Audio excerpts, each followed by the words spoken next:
ये बताइएगा कि क्या मामला हुआ कि पिछले साल एक बड़ी अच्छी एक्सपोर्ट थी और अब के बार उसमें तकरीबन जो है वो बहुत बड़ा जंप आया कि नीचे आ रही है, वजूहात क्या है बुनियादी? बहुत शुक्रिया जनाब। देखें, इस मरतबा 2-3 वजूहात हैं।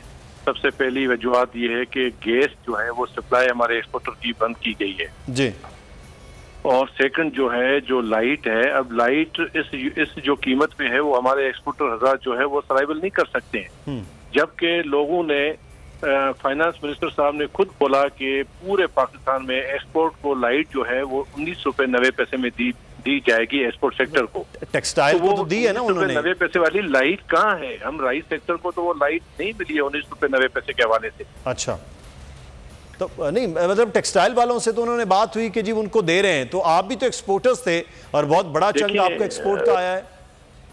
मैं समझता हूँ सबसे बड़ी एक्सपोर्ट इस टाइम पे राइस की है, जो 2.5 बिलियन हमने लास्ट ईयर जो टारगेट अचीव किया था उसमें हमको गवर्नमेंट की अच्छी खासी सपोर्ट थी।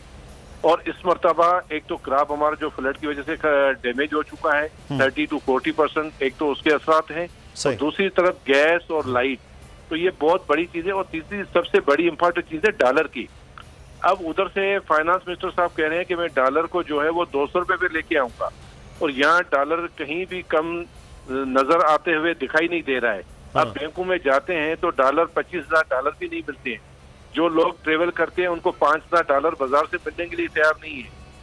और एक्सपोर्टर हजरात के लिए ये कह रहे हैं कि मैं डॉलर 200 पे लेके आऊंगा, तो अब एक्सपोर्ट हजरात क्या समझे कि ये डॉलर हमको कहाँ किस रेट में हम जो है आगे कटिंग करेंगे डॉलर की? कोई तो पॉलिसी नहीं है गवर्नमेंट की। पॉलिसी नजर ही नहीं आ रही है गवर्नमेंट की, और खासतौर पर जो एक्सपोर्टर्स को सहूलियात होनी चाहिए, जब वही नहीं दी जा रही तो एक्सपोर्ट मजीद नीचे आ रही। बहुत शुक्रिया। अगर आपको ये वीडियो पसंद आई है तो सब्सक्राइब कीजिए और बेल आइकॉन को प्रेस कीजिए।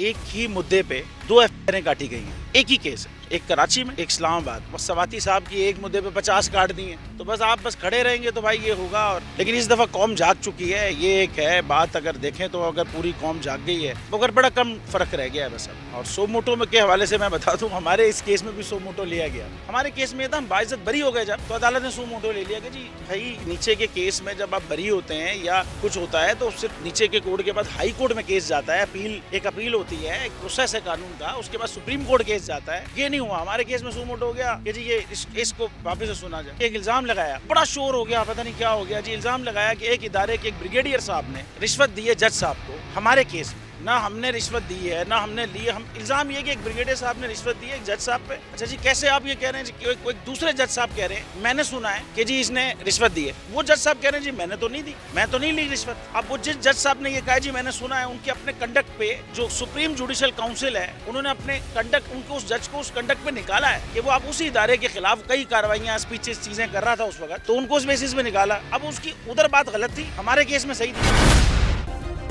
सब्सक्राइब करें और बेल दबाएं ताकि कोई खबर रह न जाए।